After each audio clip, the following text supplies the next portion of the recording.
My name is Sadie, and I'm 32. I was sitting in a stiff lawyer's office, the kind with heavy wood and heavier silence, waiting for my mother-in-law's will to be read. Her heart attack left us reeling, but nothing prepared me for what walked through that door. My husband Miles stepped in cradling a newborn, a woman named Tara beside him. Her eyes dodged mine, but that baby's blanket stitched with my mother-in-law's initials burned into me. Why was Miles so nervous? Have you ever felt trust crack in a single glance? I'm sharing how I faced that moment, so hit subscribe and tell me where you're watching from.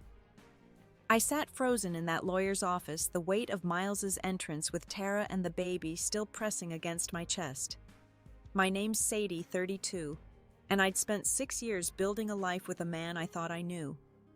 The room smelled of old books and polished wood, but all I could focus on was the way Miles's hands shook as he adjusted the baby's blanket.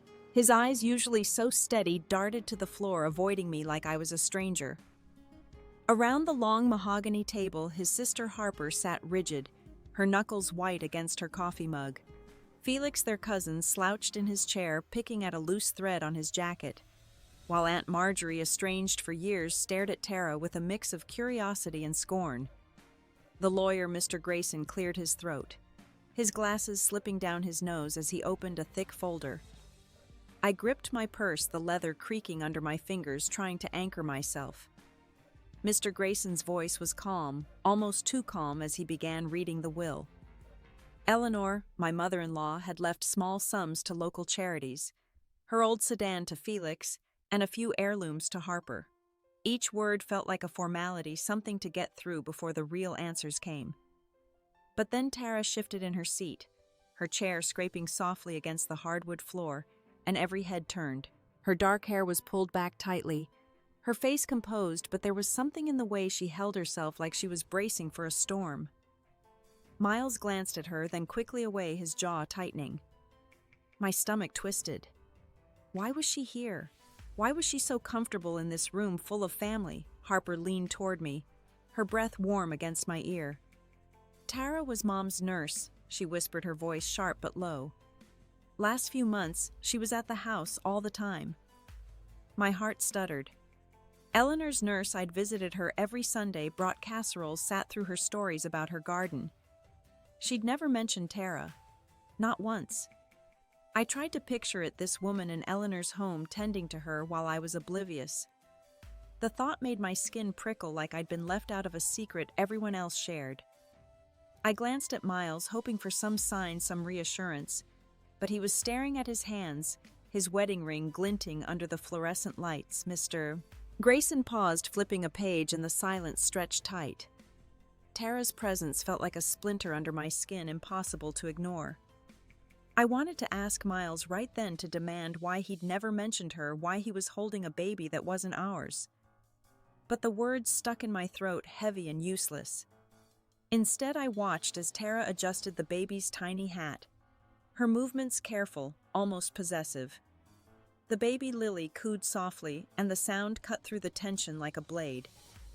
Marjorie let out a small huff, her lips pursing. Felix shifted his eyes, flicking between Miles and Tara like he was piecing something together. I forced myself to breathe, to focus on Mr. Grayson's voice as he moved to the next clause. Eleanor included a personal note, he said, adjusting his glasses. She wanted certain family truths to be addressed today. Family truths. The phrase landed like a stone in my chest. What truths? I looked at Miles again, willing him to meet my eyes. But he was staring at the table, his face pale, a bead of sweat on his temple. Harper's mug clinked as she set it down hard, her gaze burning into her brother. What's that supposed to mean, Miles? She asked, her voice low, but edged with accusation. Before he could answer, Tara spoke, her voice soft but clear. She can't handle this, she said, her eyes on Miles. Not me. The words hit like a slap. Can't handle what I felt the room tilt, the air growing thick. My hands trembled in my lap, and I pressed them against my thighs to steady them. Who was she to decide what I could handle? And why was Miles letting her say it? I wanted to stand, to shout, to demand answers, but my body wouldn't move. All I could do was sit there, the weight of their secrets pressing me into the chair, wondering how my life had unraveled in the span of an hour. The air in this lawyer's office grew thicker, like I was breathing through a straw. My name's Sadie, 32, and I was unraveling in front of a room full of people who seemed to know more about my marriage than I did. Mr. Grayson's words about family truths hung heavy, and Miles still wouldn't look at me. His fingers tapped nervously on the table, a rhythm that grated against my nerves. I wanted to grab his hand, force him to explain, but Harper's sharp eyes pinned me in place, her silence louder than any accusation. Mr. Grayson adjusted his tie, his voice steady as he continued. Eleanor's note specifies that these truths involve certain relationships. He glanced at Miles, then Tara, and my pulse spiked. Relationships. I scanned the room, searching for clues. Felix leaned forward, his brows knit while Marjorie crossed her arms, her gold bracelets clinking softly. Tara sat straighter, her hand resting on Lily's stroller, her calm facade cracking just enough to show a flicker of unease. I caught it, that tiny shift, and it fueled the questions clawing at my mind. I tried to piece it together. Tara, Eleanor's nurse, had been in her home, close to her, in a way I never was. But why was she here at a family will reading, and why did Miles seem so tied to her, to that baby? My mind flashed to late nights when he'd come home smelling of coffee and stress, claiming he was buried in tax season. I'd believed him, cooked him dinner, kissed him goodnight. Now every memory felt like a lie I'd told myself. Harper broke the silence, her voice cutting through the room. Miles, you gonna let this drag out, or you gonna say something? Her words were a challenge, not a question. Miles flinched, his chair creaking as he shifted. Harper, not now, he muttered, barely audible. His voice, usually so confident, sounded small, and it twisted something in me. I wanted to scream at him, to shake him until the truth spilled out, but my throat was tight, my words locked away. Mr. Grayson raised a hand, trying to regain control. There's more to cover, but Eleanor requested a brief pause after this section. He closed the folder with a soft thud, and the room erupted into murmurs. Felix stood, stretching his eyes, lingering on Tara. Marjorie whispered something to Harper, who nodded, her jaw tight. I felt like I was watching a play where everyone knew their lines except me. My hands, still pressed against my thighs, were clammy now, my wedding ring digging into my finger like a reminder of everything I might lose. Tara stood, smoothing her skirt, and pushed Lily's stroller toward the door. I need some air, she said, her tone clipped. Miles hesitated, then followed her, his steps quick, like he was afraid to let her out of sight. The sight of them together, moving as a unit, burned into me. I stayed rooted to my chair, my breath shallow as the others filed out. Harper lingered, her hand brushing my shoulder. You okay, Sadie? She asked, but her tone was more pity than concern. I nodded, though my chest ached like it was caving in. Alone in the room, I stared at the folder on the table, its edges worn as if Eleanor had handled it 100 times. I thought of her kitchen, the way she'd pour me tea and talk about her roses, her hands always busy with some small task. Had she known about Tara all along? Had she kept this from me to protect me? Or because she didn't trust me? The questions piled up, each one sharper than the last. I stood, my legs unsteady, and walked to the window. Outside, rain streaked the glass, blurring the world. In the parking lot, I saw Miles and Tara under an umbrella, their heads close, her hand on his arm. My heart lurched, not just from betrayal, but from the realization that I was on the outside of their story, looking in. I turned away, my resolve hardening. I couldn't sit here drowning in questions. I needed answers, and I needed them from Miles. The thought of confronting him, of hearing whatever truth he'd been hiding, terrified me, but staying silent was worse. I grabbed my coat, the fabric cool against my skin, and headed for the door, my pulse pounding in my ears. Whatever came next, I wasn't going to let it bury me. My name's Sadie, 32, and I was about to walk into a storm I couldn't outrun. The rain was coming down harder now, soaking my coat as I stepped into the parking lot outside the lawyer's office. Miles and Tara stood under a black umbrella, their voices low, the baby's stroller tucked close. My boots splashed through puddles, each step fueling the fire in my chest. I'd spent years trusting Miles, believing his late nights were just work, and now here he was, tangled up with her with secrets I was never meant to see. I stopped a few feet away, my breath visible in the cold air. "Miles," I said, my voice sharper than I intended. He turned his face pale, the umbrella tilting enough to let rain drip onto his shoulder. Tara's eyes flicked to me, then away, her hand tightening on the stroller's handle. "We need to talk. Now." My words were steady, but inside I was shaking, a mix of rage and fear clawing at me. Miles hesitated, glancing at Tara like he needed her permission. That look, that tiny betrayal, cut deeper than anything so far. "Sadie, this isn't the place," he said, his voice low, almost pleading. "Let's go back inside. Wait for the lawyer." I laughed, a bitter sound that surprised even me.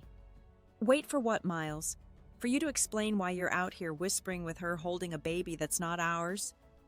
Tara stepped forward, her chin lifting.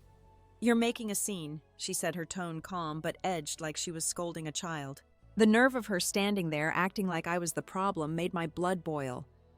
"A scene?" I snapped, taking a step closer. "You're in my family's will reading Tara.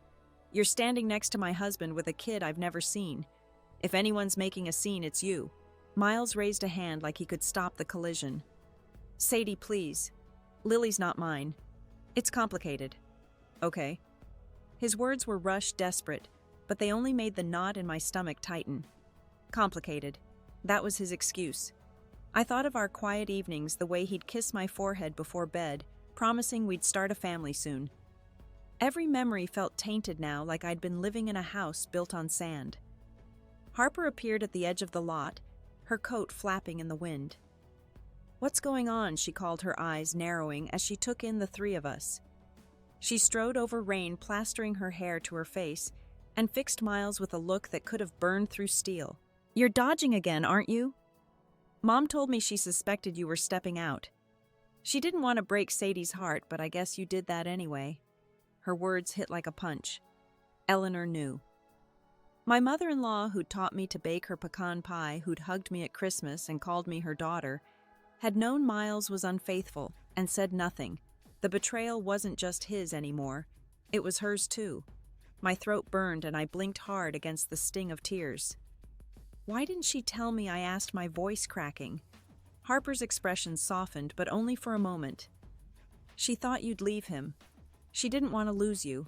Miles shook his head, rain dripping from his hair. "It's not what you think, Harper. I wasn't cheating." But his voice lacked conviction, and I could see the doubt in Tara's eyes too. She adjusted her scarf, a silver locket glinting at her throat, one I swore I'd seen in Eleanor's jewelry box. That locket, that small, familiar thing, sent a fresh wave of anger through me. Had Eleanor given it to her? Had she trusted Tara more than me? I took another step, my voice low but steady. "Then tell me, Miles. Right now. Who's Lily? Why are you so tied to Tara? And don't you dare say it's complicated again." He opened his mouth, then closed it, his shoulders slumping. Tara's gaze dropped to the ground, her silence louder than any answer. The rain kept falling, soaking us all, and I felt the weight of their secrets pressing me down, threatening to drown me where I stood. The silence between us was suffocating, the rain a steady drumbeat against the asphalt. My name's Sadie, 32, and I stood there drenched, waiting for Miles to give me something, anything to hold on to. But he just stared at the ground, his silence louder than the storm. Tara's hand hovered over the stroller, her locket catching the dim light from a street lamp. Harper's accusation about Eleanor's suspicions still rang in my ears, and I felt like I was sinking, the ground giving way beneath me. I took a shaky breath, my voice barely steady. "If you won't talk, I'll ask her." I turned to Tara, my heart pounding so hard I thought it might crack my ribs. "Why are you here? What's your place in this family?" Her lips parted, but no words came. Instead, she looked to Miles, a quick, desperate glance that made my stomach lurch. They were hiding something, and I was the only one not in on it. Harper stepped closer, her boots splashing in a puddle. "You're protecting him, aren't you?" she said to Tara, her voice low and venomous. "Mom's gone, and you're still playing her game, keeping her secrets." Tara's eyes flashed, and for the first time I saw a crack in her composure. "You don't know what you're talking about."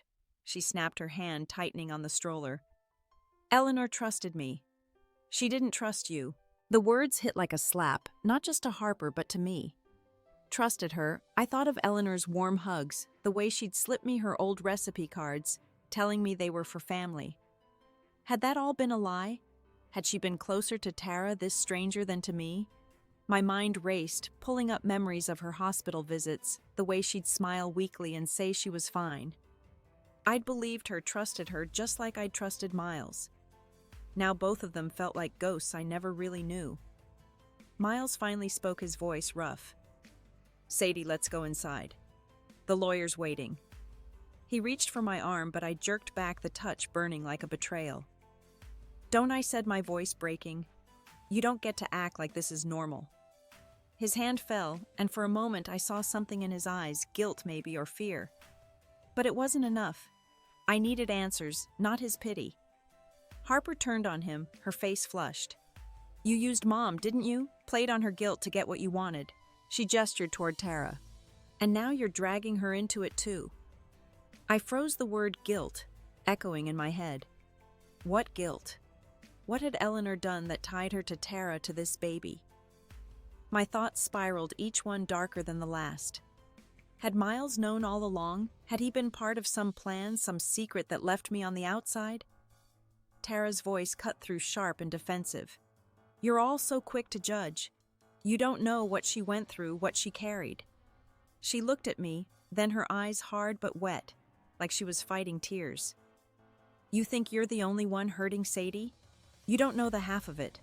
Her words stung, not because they were cruel, but because they hinted at a truth I wasn't ready to face.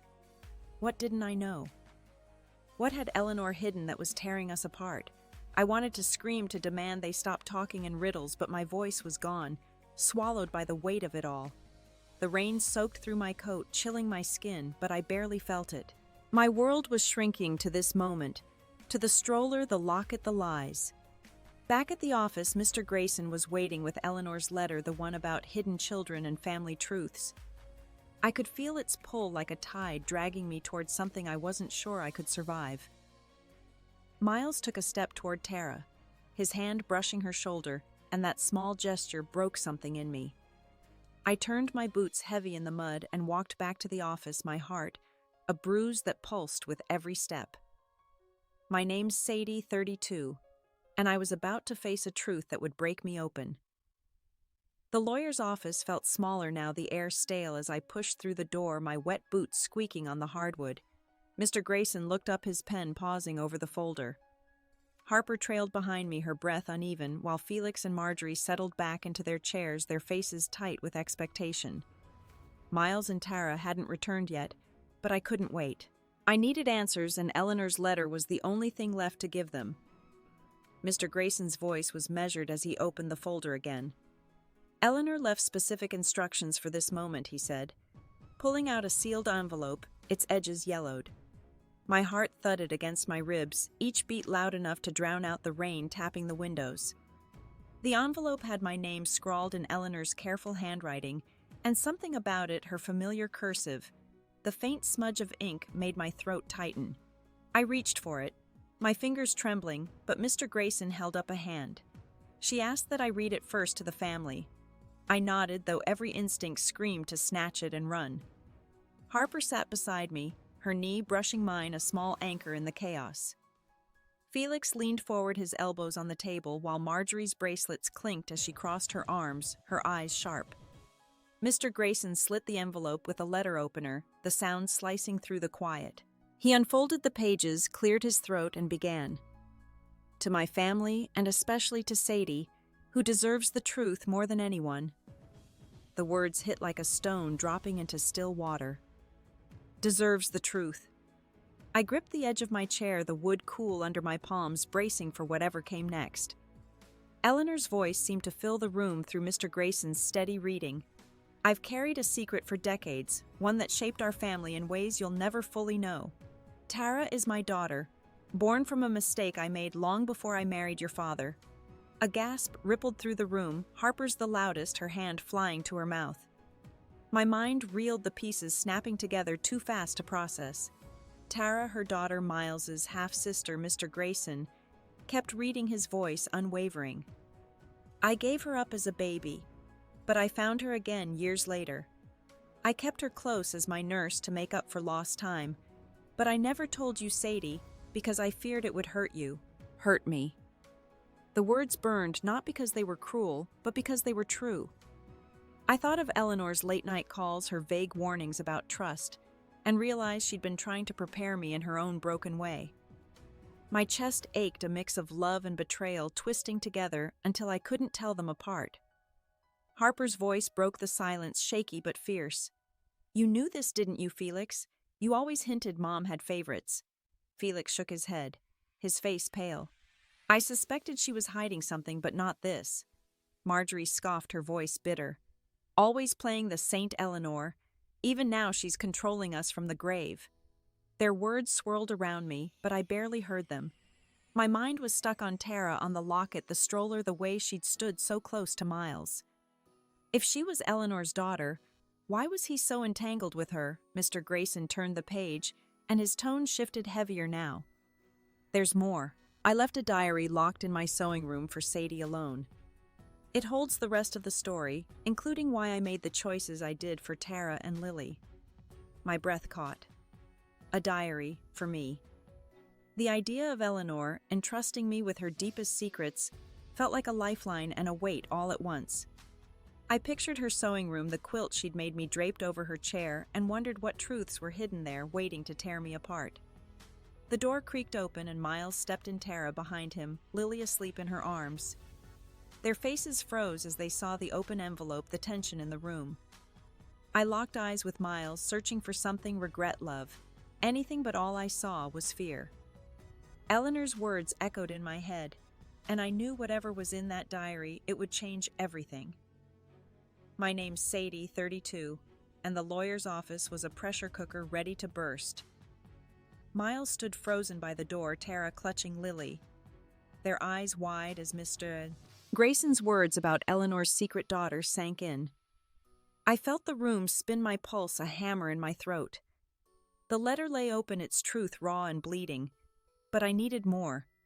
I needed to know why Miles was so tangled in this, why he'd let me sit here blind and breaking. Mr. Grayson folded the letter, his hands steady despite the chaos. There's one final clause before we break, he said, his voice cutting through the murmurs. He pulled out a single page, Eleanor's handwriting, faint but unmistakable. This concerns the estate's division, and it's tied to Tara's place in the family. My stomach dropped. The estate. I glanced at Miles, his face ashen, his hands shoved deep in his pockets. Tara's lips parted, but she said nothing, her gaze locked on the lawyer. He read slowly, each word a blade. I leave the bulk of my estate to Sadie, as she's been the heart of this family, and to Tara, my daughter, to secure her future and Lily's. Miles, however, will receive only a small trust, as he's proven untrustworthy. The room erupted. Harper gasped, her chair scraping back. Felix swore under his breath, his fist hitting the table. Marjorie's laugh was sharp, cruel. Well, that's a twist, she said, her eyes glinting with satisfaction.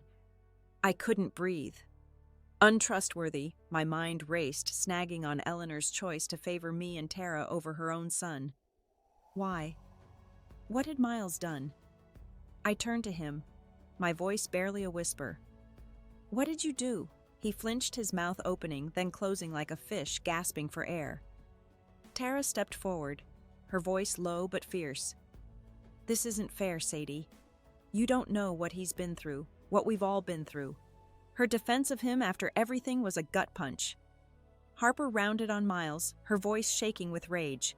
You manipulated her, didn't you? Used Tara's secret to squeeze Mom for more, thinking you'd come out on top. Miles shook his head, his voice hoarse. That's not true. I was trying to protect everyone. Protect? The word felt like a mockery. I thought of our mornings together, his coffee mug on the counter, his promises of forever. Had he been scheming even then, using his own mother's guilt to secure his future? Mr. Grayson raised a hand, but I barely heard him. My eyes locked on Miles, searching for the man I'd loved. but all I saw was a stranger, his secrets laid bare in front of his family. Tara's hand rested on his arm, a gesture so familiar it made my skin crawl. Lily stirred in her arms, a soft whimper breaking the silence, and I felt a pang of irrational guilt, like I was tearing her world apart too. But this wasn't my fault. Was it? Felix stood, his voice bitter. You always were her golden boy, Miles. Guess you pushed too far this time. His words stung, not because they were aimed at Miles, but because they reminded me how blind I'd been. I'd believed in his charm, his love, while he'd been playing a game I didn't even know existed. The room felt too small, the walls closing in, and I gripped my purse, my nails digging into the leather. Mr. Grayson closed the folder, his voice calm but final. We'll reconvene after you've had time to process. Sadie, the diary's address is in the letter. The diary. Eleanor's last gift, or her last burden. I couldn't think about it now, not with Miles' betrayal hanging over me, not with Tara's loyalty to him burning in my chest. I stood, my legs unsteady, and looked at my husband one last time. His eyes met mine, pleading, but I felt nothing but a hollow ache, a marriage crumbling under the weight of truths I never asked for. My name's Sadie, 32, and I was done letting Miles's secrets define me. The lawyer's office was behind me, its heavy truths still ringing in my ears as I drove through the rain-soaked streets of our small Ohio town. Eleanor's letter tucked in my purse felt like a weight I wasn't ready to carry, but her words about the diary in her sewing room burned bright. I needed to see it to hold her truth in my hands, but first I had to take back my life. I pulled into the parking lot of a quiet diner, its neon sign flickering in the dusk. Inside, I slid into a booth, the vinyl cool against my jeans, and dialed a number I'd found in a frantic search on my phone. Rachel, a divorce lawyer, answered on the second ring, her voice warm but firm. Sadie. I'm glad you called, she said after I explained my words, spilling out in a rush. Let's meet tomorrow. Bring any documents you have. I nodded, though she couldn't see me, my fingers tracing the edge of the table's chipped formica. This was real. I was doing this. The waitress set a coffee in front of me, her smile kind but tired. I wrapped my hands around the mug, its heat grounding me as I thought of Miles's face in that office, pale and pleading. He'd used Tara's secret, his own sister's existence, to manipulate Eleanor, and I'd been collateral damage. The betrayal wasn't just personal, it was calculated, and that realization lit a fire in me, small but steady. I pulled out a notebook from my purse, one I used for lesson plans, and started listing what I needed: bank statements, our marriage certificate, proof of his late-night absences. Each word I wrote felt like a step away from the woman who'd trusted too easily. My phone buzzed, Miles' name flashing on the screen. My heart lurched, but I let it ring, watching the call die out. He'd texted earlier, a week, "Can we talk?" that I'd ignored. I wasn't ready to hear his excuses, not when I could still see Tara's hand on his arm, her loyalty to him cutting deeper than her own secrets. I sipped the coffee, its bitterness matching my mood, and thought of Eleanor's quilt, the one she'd made for our first anniversary. It was still in our attic, folded carefully, a symbol of a family I thought I'd belong to. I decided then I'd take it with me, a reminder that I was more than Miles's wife, more than a pawn in their game. Rachel's words echoed in my mind. This is about what you want, Sadie, not what he expects. I wanted freedom, not just from Miles, but from the doubt that had crept into every corner of my life. I opened my notebook again and wrote a letter to him, not to send yet, but to anchor myself. Miles. I began my pen, digging into the paper. You broke us, but I'm not broken. The words flowed raw and unfiltered about the nights I'd waited up, the promises he'd made, the trust he'd shattered. I wrote until my hand cramped, each sentence a brick in the wall I was building around my heart. The diner's jukebox kicked on, a soft country tune filling the air, and I leaned back, exhaustion settling in. I thought of my classroom, my students' faces, the way they looked to me for answers. I'd been so focused on Miles, on Eleanor, that I'd forgotten who I was outside their world. Teaching was my strength, my purpose, and I vowed to pour myself into it again. I closed the notebook, my resolve hardening. This was just the beginning, but for the first time in months I felt like I was moving forward, not just surviving. My name's Sadie, 32, and I was carving out a new path one step at a time. The diner's hum faded as I tucked my notebook away, the letter to Miles unfinished but alive in my chest. I paid for my coffee, left a generous tip for the waitress, and stepped back into the cool night air. The rain had slowed to a drizzle, and I drove to our house, my house now, with a clarity I hadn't felt in years. I wasn't just leaving Miles. I was choosing myself. At home, the silence was heavy, the kind that amplifies every creak of the floorboards. I climbed to the attic, the air thick with dust and memories. Eleanor's quilt was where I'd left it, folded in a cedar chest, its patchwork vibrant even in the dim light. I ran my fingers over the stitches, each one a story she'd told me as we sat together, her laughter filling the room. Holding it now, I felt her strength, not her secrets, urging me forward. I carried it downstairs, draping it over the couch, a promise to rebuild on my terms. The next morning I met Rachel at her office, a small space with bookshelves and a view of the town square. I handed her the documents I'd gathered, my hands steady despite the weight of what they meant. She scanned them, nodding. "You're doing the right thing, Sadie," she said, her pen tapping the desk. "This isn't just about assets. It's about your future." I exhaled the word future, sparking something new in me. For so long I'd tied mine to Miles, to his dreams, his lies. Now it was mine to shape. Back at school, I walked into my classroom, the familiar scent of chalk and paper grounding me. My students were working on essays, their pencils scratching quietly. I caught sight of Mia, a shy girl in the back, her notebook filled with stories of her parents' divorce. During break, she approached, hesitating. "Miss Sadie, how do you keep going when family hurts you?" Her question hit hard, mirroring my own. I knelt beside her desk, my voice soft. "You find something you love, Mia, and you hold on to it. For me, it's teaching kids like you." Her small smile was a lifeline, pulling me back to who I was. That evening, I joined a women's support group at the community center, a step I'd never considered before. The room was warm, filled with faces I didn't know but felt connected to. A woman named Lena shared her story of leaving a toxic marriage, her voice steady but raw. I listened, my heart racing, and when it was my turn, I spoke. "I'm Sadie, and my husband betrayed me in ways I'm still understanding. But I'm here because I want to be whole again." The words poured out, unpolished but true, and the group's quiet nods felt like a safety net I hadn't known I needed. My phone buzzed as I left a message from Tara. "Can we talk?" "It's about Lily." My thumb hovered over the reply button, a mix of curiosity and caution stirring. I didn't trust her, not after everything, but Lily's face, those innocent eyes tugged at me. I typed a maybe. "I'll let you know," and hit send, a small act of control in a world that had spun out of mine. I thought of Eleanor, her quilt, her diary waiting in that sewing room.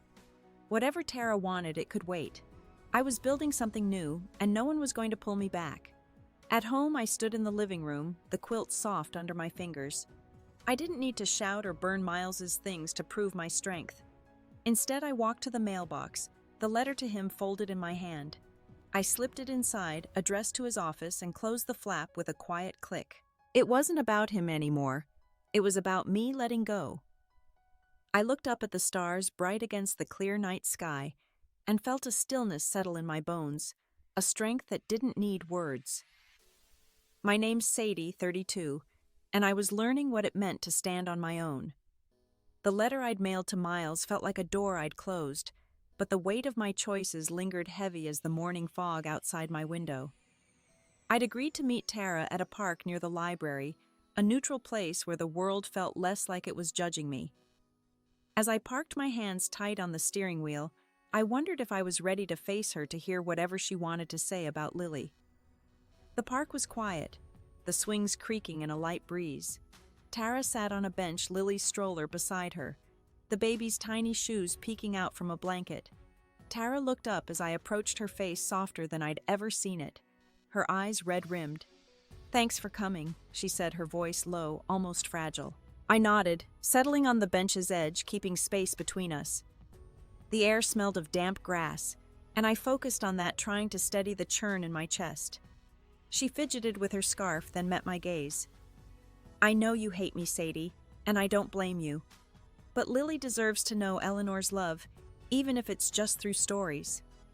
Her words caught me off guard, not because they were wrong, but because they echoed something I'd felt since reading Eleanor's letter. I thought of her garden, the way she'd kneel in the dirt humming, and how I'd wanted to share that with a child someday. Now Tara was asking me to help give that to Lily. I swallowed my throat dry. Why me? You've got Harper, Felix, the whole family. Tara's lips pressed thin and she looked down at Lily, her hand brushing the baby's cheek. Because Eleanor chose you. She said you had a heart that could hold the hard stuff. My breath hitched. Eleanor's faith in me even now was a gift and a burden. I wanted to believe I was that person, but the sting of her secrets, of Tara's role in them, made me doubt. A jogger passed her sneakers crunching on the gravel path, and I used the moment to gather myself. What are you really asking, Tara? My voice was steady, but inside I was bracing for another blow. She pulled a small box from her bag, sliding it across the bench. This was Eleanor's. She wanted you to have it for Lily's sake. I opened it, my fingers clumsy, and found a silver locket, not the one Tara wore, but another engraved with a tiny rose. Inside was a photo of Eleanor younger, smiling, her eyes bright with a hope I hadn't known. The locket felt warm in my palm, like it carried her presence. I wanted to cry, to scream, to ask why she'd hidden so much, but all I could do was close my fingers around it. Tara watched me, her expression unreadable. I didn't want to hurt you, she said, her voice breaking. I stayed quiet because Eleanor asked me to, but I see now how that made it worse. Her honesty disarmed me, not because I trusted her, but because it forced me to see her pain too. I looked at Lily, her small chest rising and falling, and felt a tug I couldn't name. She was innocent, caught in a web of choices that weren't hers. I wanted to protect that, but I didn't know how, not when my own heart was still raw. Tara leaned forward, her voice urgent. You don't have to decide now, but Lily needs someone who'll keep Eleanor's memory alive. I'm asking you to think about it. Her words hung between us, heavy with expectation, and I felt the world pause, my next move unclear, my strength tested in ways I hadn't anticipated. My name's Sadie, 32, and I was holding a locket that felt like Eleanor's last whisper. Tara's request about Lily lingered heavy as the park's damp air, but I couldn't answer, not yet. I slipped the locket into my pocket and stood, my legs stiff from the bench. I'll think about it, I said, my voice flat, betraying none of the storm inside. Tara nodded, her eyes searching mine, but I turned away, needing distance from her hope, her pain. Back home, I set the locket on my kitchen counter, its silver glinting under the fluorescent light. I poured a glass of water, the faucet's hum filling the quiet, and stared at it, willing it to explain itself. My phone lit up with a text from Harper. Heard you met Tara. You okay? I didn't reply. Harper's support was steady, but it came with strings, a reminder of the family I'd never fully belonged to. I sipped the water, its coldness sharp, and thought of Miles, of the letter I'd sent. Had he read it? Did he care? The next day I drove to the realtor's office, a cramped space with faded carpet and a coffee-stained desk. I signed papers to list our house, my pen moving with a certainty that surprised me. The realtor, a woman with kind eyes, asked if I was sure. It's a big step, she said, her voice gentle. I nodded, my throat tight. It's time. The house held too many ghosts, Miles's laughter, Eleanor's visits, the life I'd thought was mine. Letting it go was like shedding skin, painful, but necessary. At school, I threw myself into my work, grading papers late into the evening. My desk was cluttered with student essays, their words about dreams and loss mirroring my own. One from a boy named Ethan stopped me cold. He wrote about his mother's absence, how her silence hurt more than her leaving. I set the paper down, my hands trembling, and saw myself in his words. Miles's silence. Tara's half-truths, Eleanor's hidden daughter, they'd all left me grasping for something solid. My phone buzzed again, this time an email from Felix.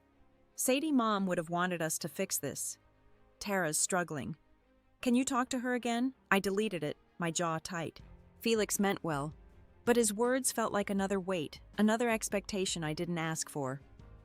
I thought of Lily, her tiny hands, and wondered if I could ever be what Tara wanted, what Eleanor had hoped. The locket sat untouched on the counter, a question I wasn't ready to answer. That night I started a blog, my fingers hesitant on the keyboard. I wrote about betrayal, not naming Miles or Tara, but pouring out the ache of being left in the dark. I described the moment I saw the locket the way it held a past I'd never know. When I hit publish, my heart raced, but a strange relief settled in. A reader commented within hours, a woman named Claire, "Your words made me feel less alone." Her words cracked something open in me, a reminder that my pain could mean something to someone else. I stood by my window, the town dark and still beyond the glass. The locket gleamed faintly in the corner of my eye, and I felt Eleanor's presence not as a comfort, but as a challenge. I'd taken steps, divorce papers, the house, the blog, but Tara's request, Lily's future, hung over me like a shadow. I wasn't ready to forgive not her, not Miles, not even Eleanor. The weight of their choices pressed against me, and I let it standing there in the quiet, feeling the ache of a heart still learning its own strength. My name's Sadie. 32, and I was finding my way to a quieter place, one breath at a time. The late October light filtered through the pines as I drove to the cemetery, a thermos of tea warm in my lap. Eleanor's grave was tucked under an oak, its leaves a soft gold against the gray sky. I parked and walked the gravel path, my scarf catching the breeze, feeling the world slow around me. I'd been running from her secrets for weeks, but today I needed to face her. I knelt by the headstone, its marble cool under my fingers, and traced her name. The grass was damp, speckled with fallen leaves, and I settled there cross-legged like I was sitting with her again. "You left me a mess," I said, my voice low, almost a whisper. "But I'm starting to see why." I unscrewed the thermos, the steam curling up, and poured a little tea onto the ground, a small offering, something I'd seen her do for her own mother years ago. The cemetery was still save for a distant bird call, and I let the quiet sink in. I thought about the woman I'd been, the one who'd clung to Miles' promises, who'd seen Eleanor as a second mother. That Sadie felt distant now, like a shadow I'd outgrown. I pulled a small notebook from my coat, one I'd started carrying, to jot down thoughts when the hurt got loud. I wrote, "You tried to protect me, but you broke me too." The words didn't sting like they would have before. They just were plain and true. I sipped my tea, its warmth spreading through me, and looked at the headstone again. Eleanor's life had been layered with choices I'd never fully understand, giving up Tara, hiding her, trusting me with her truth. I used to resent her for it, for leaving me to clean up the pieces. But now I saw her as human, flawed like me. I wrote another line, "I forgive you, not for you, but for me." My hand trembled, not from anger, but from the weight of letting go. A groundskeeper passed by, pushing a wheelbarrow, his boots crunching softly. He nodded, and I nodded back, a silent agreement to share this space. I thought of my blog, the stories I'd shared, the readers who'd written back, saying my words helped them breathe easier. That was new too, this sense that my pain could light someone else's way. I tucked the notebook away, my fingers brushing the locket in my pocket, the one Tara had given me. I hadn't opened it since that day, but its presence felt like a bridge, not a burden.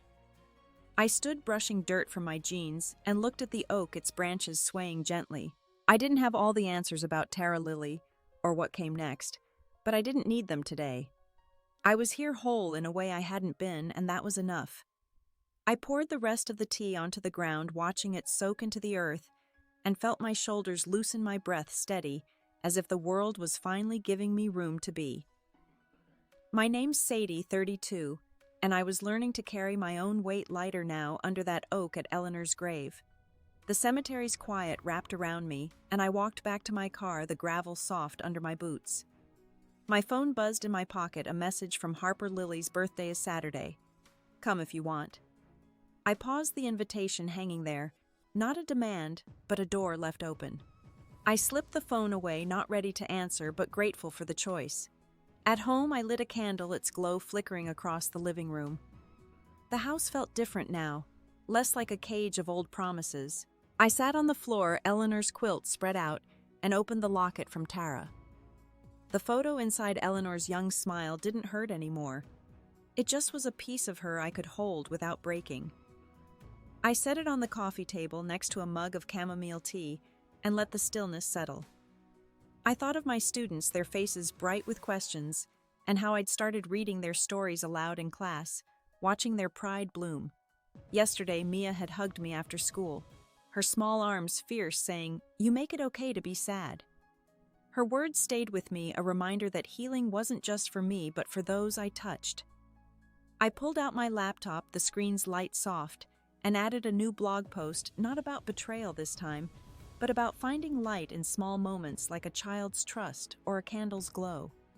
The doorbell rang unexpected, and I found Ben, a colleague from school, standing there, his coat dusted with frost. "Dropped off some papers you forgot," he said, handing me a folder, his smile easy. We talked for a minute about lesson plans. The crisp fall air. Nothing heavy. When he left, I caught my reflection in the window, my eyes steadier than they'd been in months. Ben's kindness, simple and unforced, felt like a seed planted something I wasn't rushing to name. I returned to the quilt, my fingers tracing its edges, and thought of Lily's birthday. I could see her now, giggling, unaware of the tangles around her. Tara's face came to mind, not as an enemy, but as a woman carrying her own scars. I didn't owe her anything, but I owed myself the chance to decide without anger. I wrote a quick note to Harper, "I'll be there." The words felt right, not a surrender, but a step my own. The candle burned low, its wax pooling quietly. I stood stretching and looked around the room, my books, my plants, my life. The hurt hadn't vanished, but it wasn't the only thing defining me anymore. I blew out the candle, the smoke curling upward, and opened the window, letting the cool night air slip in. I breathed deep, my heart calm, and stepped into the kitchen to make another cup of tea, ready for whatever tomorrow would bring. My name's Sadie, 32, and I was piecing myself back together one quiet moment at a time. The November chill settled over my new apartment, a small place with creaky floors and windows that let in the morning light. I sat at my kitchen table, a notebook open, my pen scratching out ideas for a new lesson plan. The divorce was final now, the papers signed last week, and the house I'd shared with Miles was sold, its keys handed over to strangers. I felt lighter, like I'd shed a coat I'd worn too long. Mornings were mine now. I'd wake early, brew coffee, and walk to the bakery down the street where the smell of fresh bread wrapped around me like a hug. Today I bought a scone, crumbling it onto a napkin as I sat by the window watching people hurry through the frost. A year ago, I'd have been too lost in Miles' lies to notice the world moving like this, but now I saw it, the way a mother tugged her kid's scarf tighter, the way an old man tipped his hat to a neighbor. Small things, steady things that held me together. I'd started running too, not fast, but enough to feel my heartbeat, my sneakers pounding the park's dirt trails. It wasn't about fitness. It was about proving to myself I could keep going even when my lungs burned. Yesterday I'd passed a pond, its surface still reflecting bare trees, and stopped to catch my breath. I'd stood there, hands on my knees, and realized I wasn't running from anything anymore. I was running toward myself, the Sadie who could face a classroom of kids or a blank page without fear. My blog had grown a quiet corner of the internet where I wrote about starting over. Readers left comments, strangers who felt like friends sharing how they'd survived their own heartbreaks. One, a woman named Rose, wrote, "You reminded me I can rebuild too." I read it twice, my throat tight, and saved it in a folder I called Reasons to Keep Going. Teaching was still my anchor, but writing was my voice, a way to turn pain into something that didn't just belong to me. I thought of Tara sometimes, of Lily's birthday party I'd attended. It wasn't easy sitting across from her, watching her blow out candles with Harper's help. But I'd stayed, laughed, even held Lily for a moment, her warmth, a reminder that love could exist beyond betrayal. Tara and I weren't close, but we'd found a fragile understanding, a nod across the table that said we'd both been shaped by Eleanor's choices. I didn't need to carry her burdens, but I could share a piece of Eleanor's memory for Lily's sake. Back at my table, I closed the notebook and stood stretching. The apartment was small, but it was mine books stacked on shelves, a potted fern by the sink, a rug I'd picked for its soft blues. I'd hung a single photo on the wall, one of me and my students at a school fair, their smiles wide. It wasn't much, but it was enough a life built from what I'd chosen, not what I'd lost. I stepped to the window, the town waking up below, and let out a slow breath, feeling the past settle, ready to say what it all meant. My name's Sadie, 32, and I was standing at the edge of a new beginning, the kind that doesn't shout but whispers. The afternoon light slanted through my apartment, catching the dust motes in a quiet dance. I pulled on a sweater and walked to the community garden nearby, a patch of green where I'd started volunteering. My hands sank into the soil, cool and rich, as I planted tulip bulbs, each one a small act of faith in spring.